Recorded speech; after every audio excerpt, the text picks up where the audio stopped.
Here are the ingredients: 1 kilogram of potatoes, cured pork cheek, half an onion, sliced, 60 grams of lard, and salt and pepper.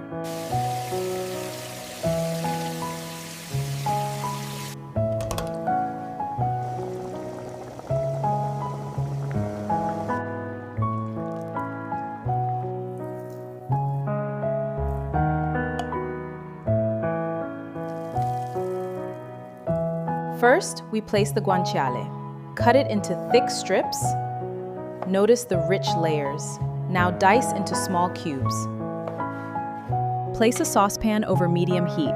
Add the lard and let it melt. Add the diced guanciale. Capture the moment it begins to sizzle. Stir with a wooden spoon until browned.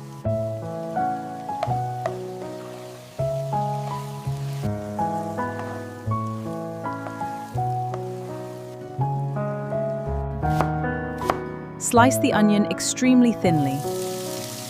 Heat the lard in a large pan. Add the onion and cook gently.